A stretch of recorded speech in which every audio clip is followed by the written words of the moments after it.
Okay, so I hadn't originally planned on making a video on Freud. I'd already posted a couple of videos that are on YouTube, and hadn't really thought about doing anything myself, but that changed this morning. Some things happened, and I got to thinking, you know what, I'm going to try something a little different. Give you just one more resource out there to help you through all of this, trying to make sense of a really deep and complex thinker. And so what I'm going to do is go through an individual quiz with you. If we were going to have an individual quiz today on the Freud readings, this is what that quiz would have looked like that we would have handed out in class. Only what we're going to do now is I'm going to go through it and answer the questions, maybe talk just a little bit about the answers, and you can follow along. One of the things that I will also have here is that I will have some links that I'll click on just to give you a peek at some stuff. So for each of the questions, when we get to the answer section, I have a little link and that'll bring something up. Well, what you can do is, because I'm going to post this, the PowerPoint, I'm going to post it in the content section of Learning Suite, and you can go through and click on those links yourself when you have time and interest, and go to some different videos or different web pages that give some more information and add some context to Freud and his ideas, which are really complex and controversial, but you cannot deny that they've had an immense impact on Western culture, and particularly psychology, psychotherapy. Very much, the very idea that people can overcome certain turmoils and emotional or psychological problems in their lives by talking to someone, an expert, a professional, a physician, about those problems is, well, thank you, Herr Dr. Freud. He gave us that very impactful idea. Anyway, so I hope this all works right as we go through. I'm forging into some really new territory as far as my use of technology and resources goes, so this may fall completely flat, but we'll see. So on with the show. First question that we would probably have asked you today if we'd given you this quiz in class was, Freud did a significant amount of research on which of the following drugs?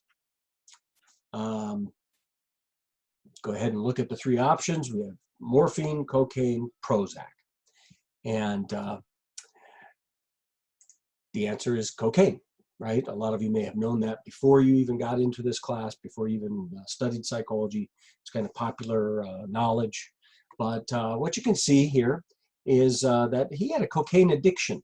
A lot of people actually did, but he also did research into it. He was interested in the possible curative properties of cocaine. At the time, a lot of people, this is late 1800s, an enormous number of people looked at cocaine as a kind of wonder drug.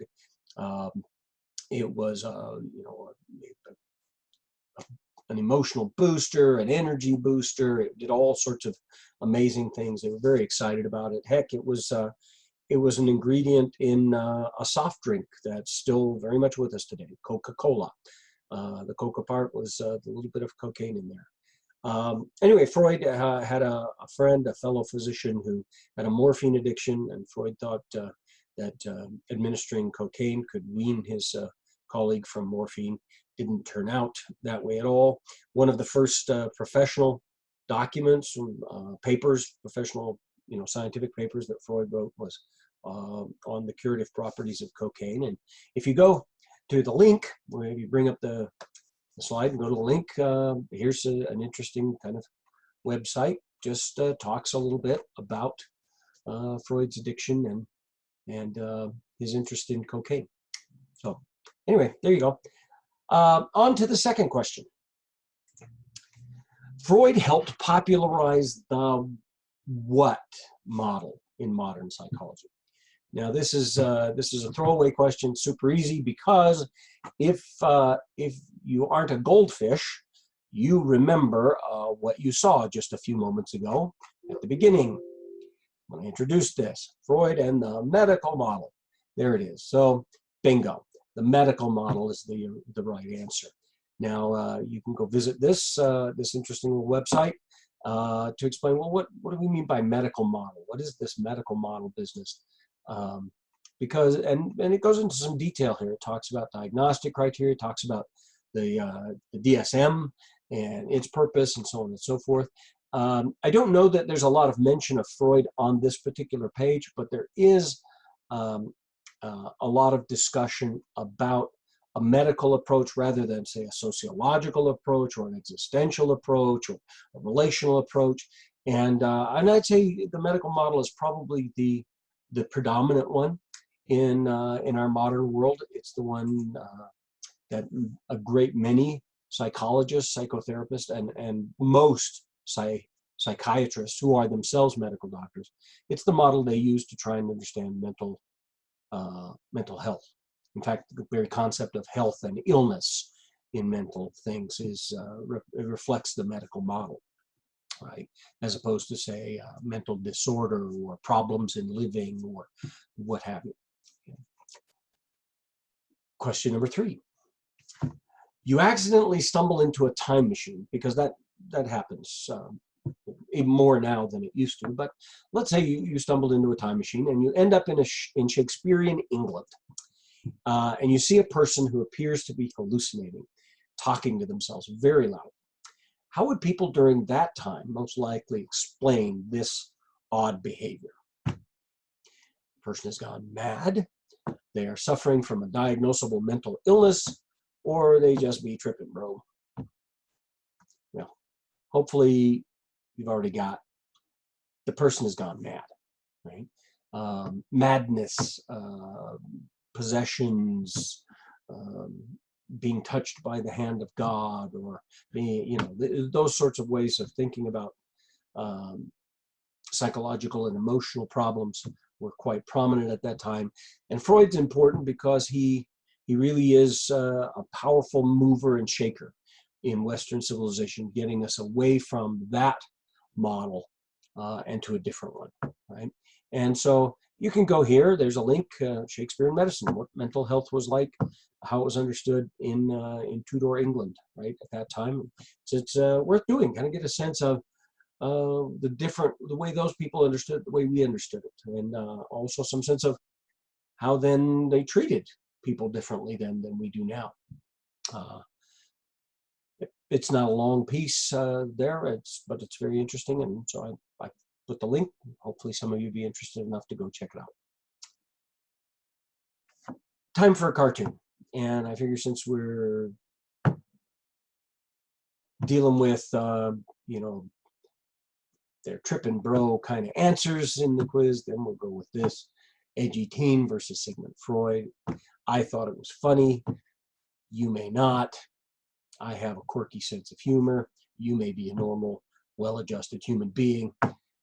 Anyway, well, not spend too much more time on that one and move on to the next one. You grab that person, the one who's hallucinating, who's hearing the voices, talking very loudly, whatnot, and you bring them to Dr. Freud. Okay. So how would Freud most likely explain their behavior? Well, as we already said, he's made a movement away from just they're mad, and I don't think he would have used the term dudes when talking about the British. He certainly wouldn't have used fam. So the only reasonable one left, they're suffering from a diagnosable mental illness. And the link there goes to a website with some further information about Freud, his concept of hysteria, and diagnosis in general. Time for another cartoon. I can't go very long without a cartoon. Now, some of you will get this, and some of you won't get this.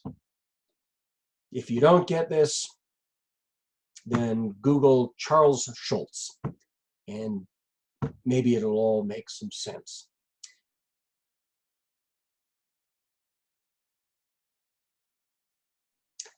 Number 5. What did Freud claim was the most essential part of psychoanalysis? Dreams. Most people think about that. They think of Freud, they think about dream interpretation. It was one of his most significant and important books, his book on the interpretation of dreams. But dreams were not a central part of the theory. They were a feature of human experience that allowed the therapist to get into the unconscious, into the realm of the unconscious, the id, the superego, and their struggles in the unconscious mind.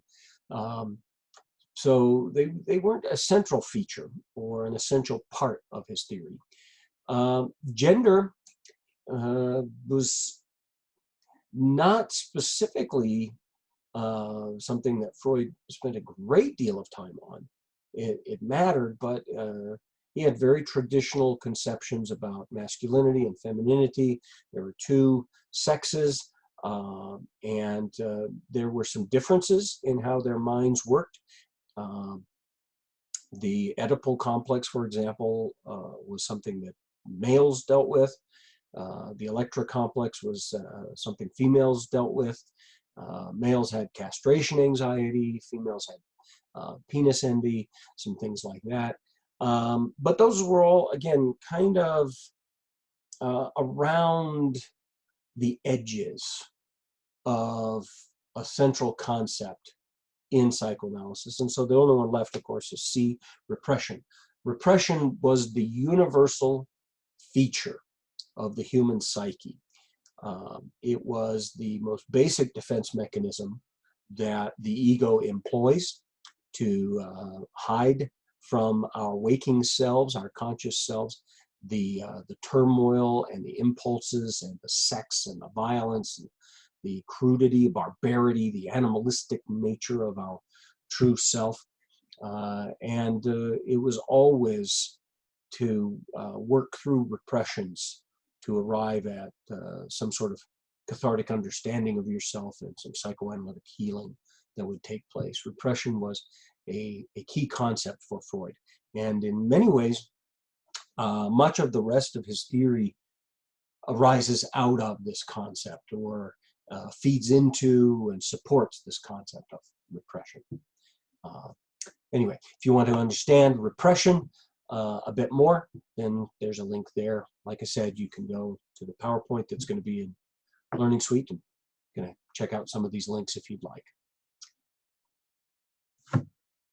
I love The Simpsons. This particular cartoon cracked me up. I just think it's hilarious.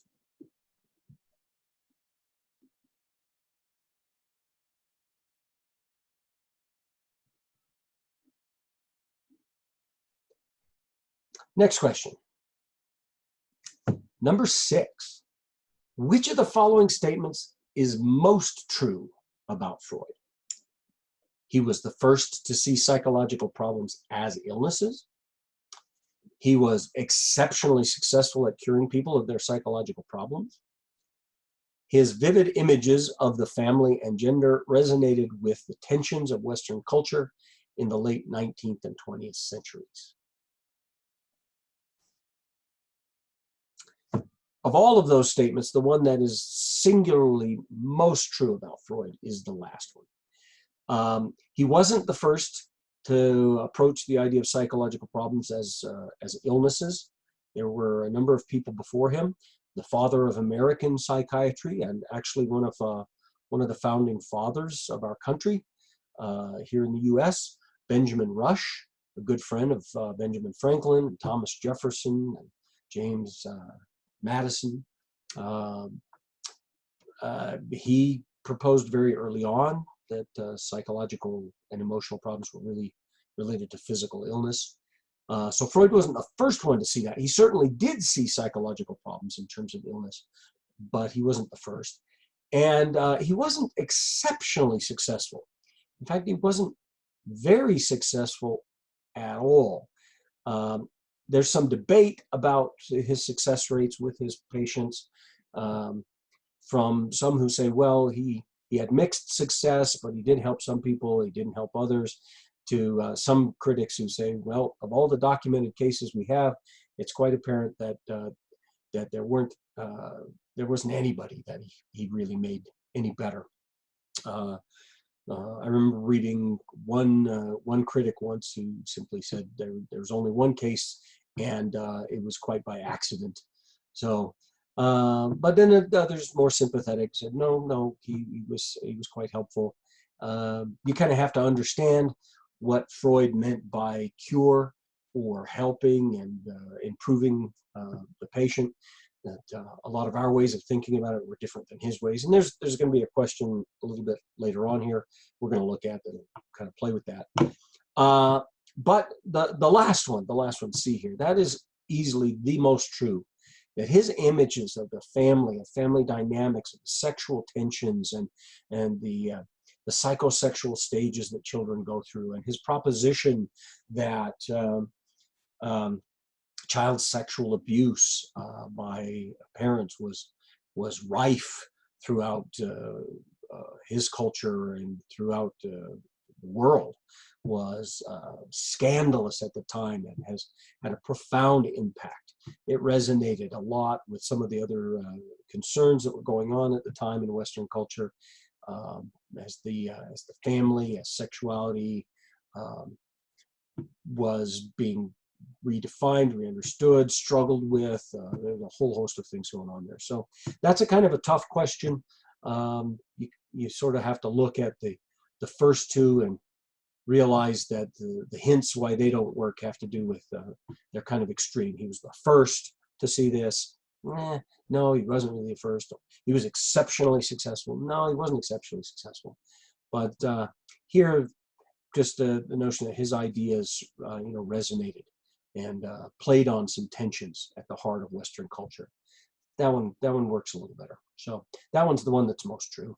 And if you want to know a little bit more about his theory of sexuality and the family drama and the struggles there, relationships between children and parents, unconscious conflicts of it all, there's a link there that you can go to and you can check out. But of course, it's time for another cartoon. And this one, of course, has to do with parents.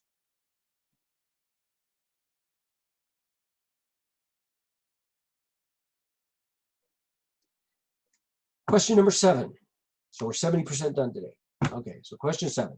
Freud thought psychoanalysts should focus on their patients' what, and not their patients' what else. And so we have a couple of options here. Their patients' success, not their patients' failures. Their patients' health, not their patients' happiness. Their patients' thoughts, and not their patients' words. Or, and here I'm being cynical and funny, or at least trying to be funny, and probably failing, but their patient's bank account, and not their patient's health.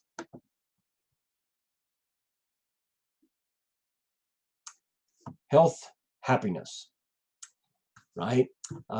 Freud felt that the psychoanalyst needs to focus on the patient's health, their ability to manage their symptoms, to more efficiently and effectively control their id impulses by strengthening the ego so that it can be better at repression and other defense mechanisms, and that they have a deeper awareness and self-understanding. But that doesn't necessarily mean that they're going to be happier, right? Freud was not a positive psychologist focused on happiness and well-being and functionality of that sort. In fact, if you go to the link here, it's just a link to a little quote by Freud, and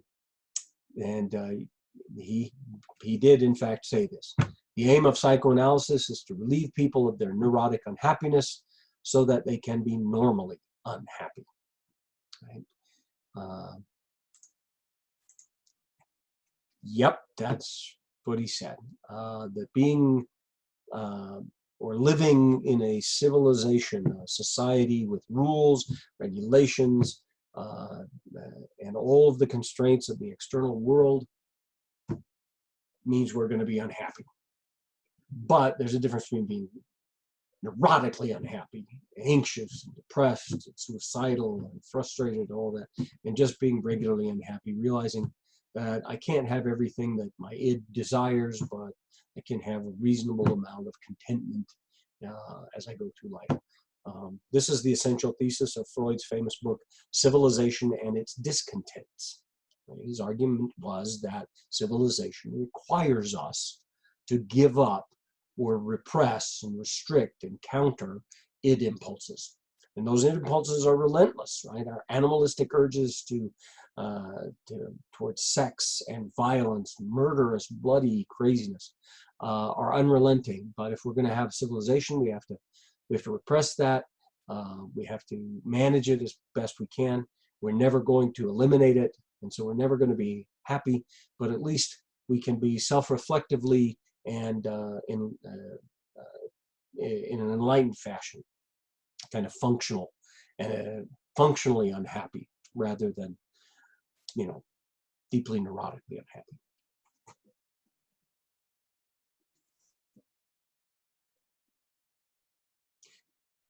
Little cartoon, just to play up the paying attention to your patient's bank account. Question 8. Now we jump into Sophie's world here, right? The pleasure-seeking desires of a newborn baby are comparable to the desires of the what in Freud's theory, right? So according to Sophie's world, that's the id, right? The id is our primal instinctual self. It is that out of which the ego and superego arise. It is the pleasure principle for Freud. It seeks gratification always. It's totally irrational. And so for Freud, if you wanted to see the id in action, just watch babies. They don't care that they wake you up in the middle of the night when they're hungry. Excuse me, when they're hungry. I'm hungry. Anyway, they don't care. They're not even aware of you, of time, of any of those sorts of things. They just want what they want when they want it. And they want it. And they just want it. It's all about wanting. That's the id, right? And babies get enraged, right? And they will just throw a fit and go berserk. And so Freud looked at that. He said, well, that's because they've no ego. They have no sense of self. They have no understanding of the external world, the presence of other people, so on and so forth. So they're just pure id. The ego is that sense of self, our conscious awareness of who we are. And babies don't have that. And the ego is the rational side for Freud. The ego is that ability to draw a cause and effect, and to understand one's limitations, to use logic, to appreciate the reality of the external world and its limits and constraints. You can't have what you want all the time. You can't, and sometimes what you want is going to lead to your death, or to pain, or to struggle, right? Little children learn this. They want all the cookies, and they eat all the cookies, and what do they get?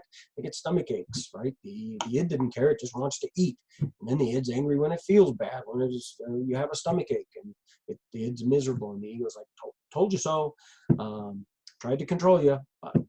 But as we get older, the ego gets stronger. Freud says that one of the aims of therapy then is, he says, where id is, let their ego be, right? So strengthen the ego so that we can repress better, we can manage the id impulses better. Now the superego over here, the superego is as unconscious as the id. See, the ego is both conscious and unconscious. It deals with both areas, but the id and the superego are unconscious. The superego is this harsh, demanding, morally perfectionist voice, right? Sometimes people think of the superego as a conscience, but it's not really the voice of conscience. It's the voice of guilt and anxiety and fear, right? So the id has these impulses, and the ego, right, is like, well, we can't do that. We can't jump off the roof and fly. We're going to fall. Gravity's real. It's going to hurt us. We can't do that. So Maybe we'll have a dream about flying or something, and because the id won't know the difference between dreaming life and waking life, I'll distract it. The ego will distract the id. The superego, right? The superego is over here, and the id has these sexual and violent urges, and the superego is harsh. How filthy, how disgusting. What kind of a piece of garbage are you that you would even think that you would want that, right? That's going on. There's this conflict in the unconscious realm between the id impulses and the superego's condemnation, and the ego trying to manage all of that so that we don't lose our minds, we don't, explode and do insane things that get us into trouble. And the ego's busy trying to placate the superego and distract the id, so on and so forth. And so, what do? Well, the ego says, well, the id's unconscious; it doesn't understand reality. We'll have a dream, and we'll disguise some of those id. We'll let the id fulfill itself with these images because it can't tell the difference, and we'll keep that pretty under wraps. Because dreams are just weird. Who knows what they mean? But I wake up feeling kind of dirty and unclean and guilty about what the dream I had. I don't understand it. It's weird, but I feel weird. Well, that's the superego. So we satisfied the superego. It got to condemn the id, make us feel guilty and anxious and bad. And the id, well, it's happy at least for a little bit because, hey, it got to engage in sex and violence in our dream.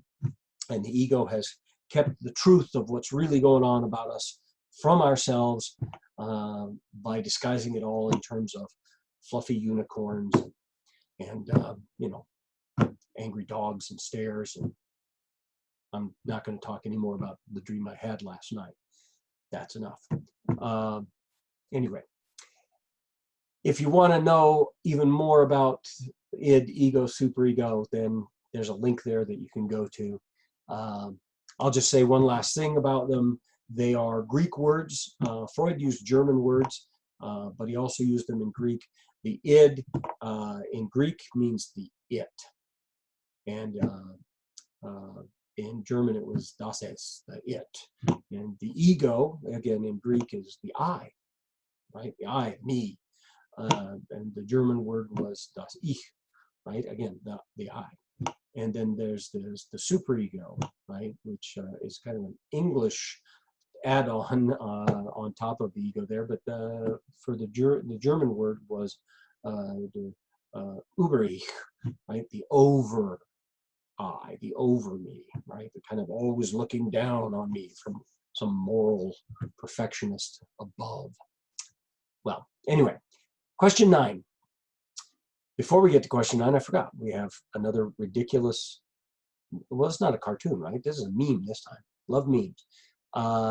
If you speak German, you'll get this one right off the bat. If you don't, I apologize.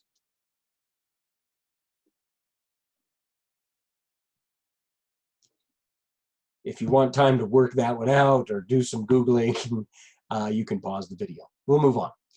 Question 9.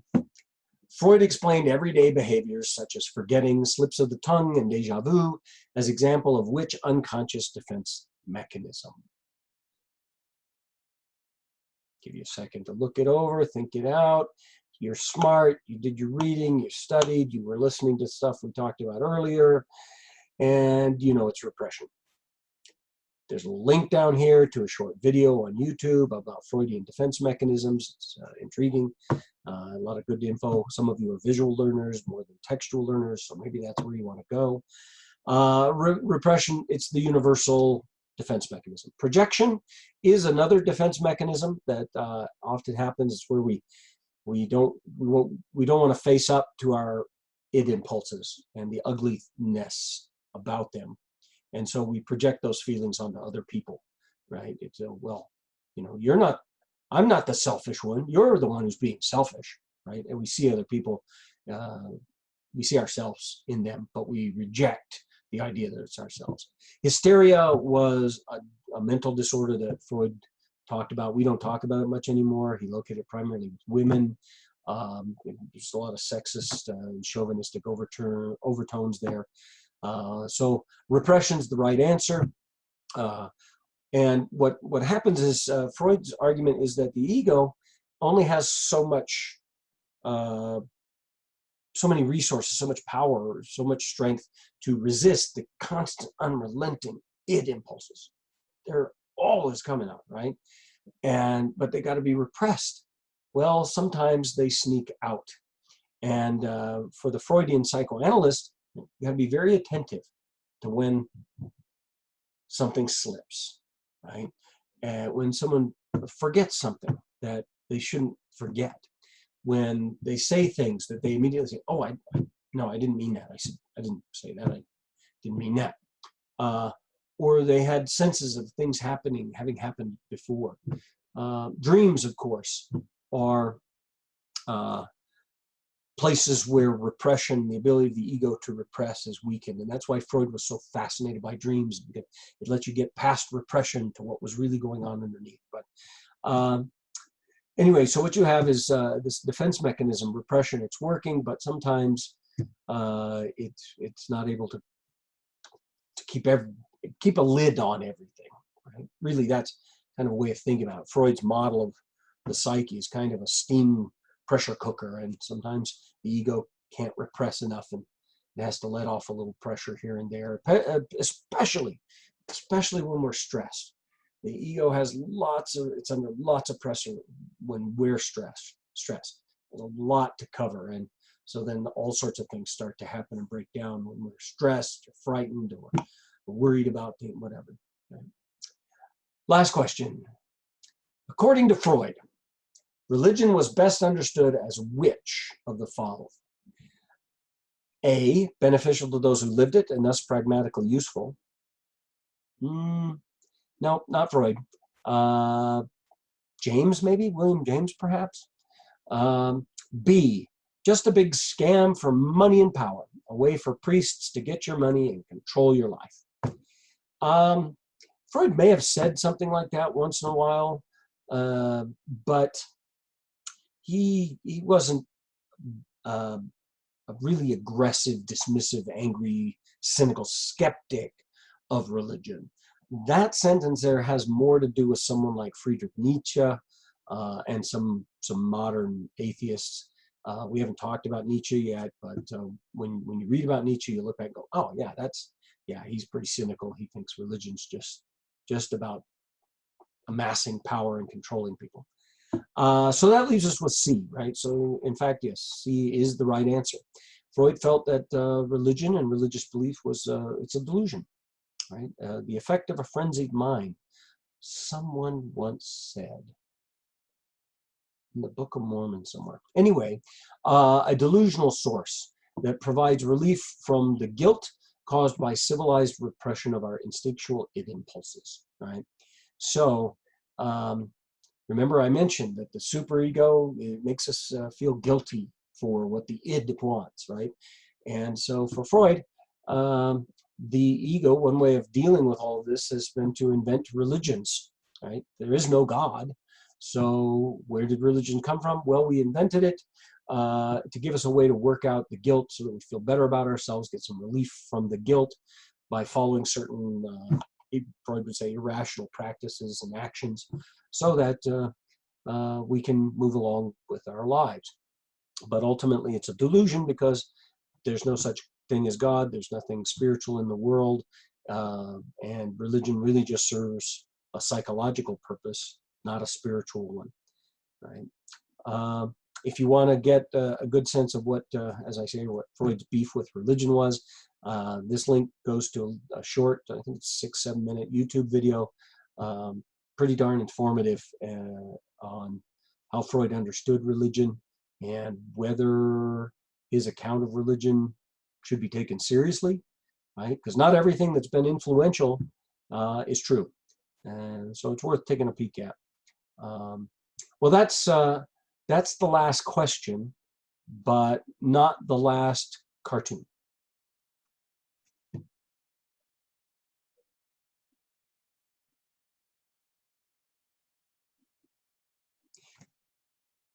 I just figured since lots of atheists say believing in God's like believing in Santa Claus, I thought this was an appropriate Freudian kind of cartoon. So I thought I'd share it. It's corny and dopey, but maybe some of you who are sleep deprived found it humorous. And so then I'm happy I've achieved my goal in life. Like I said, I'm posting this video. I'll post it in YouTube, send out the link. I will also post the PowerPoint in the content section of Learning Suite. And I will also provide another link in Digital Dialogue. So you'll have lots of different ways to get around it and to get access to it. I hope it's been helpful. Take care and try not to kill anybody. That's good Freudian advice. All right. Goodbye.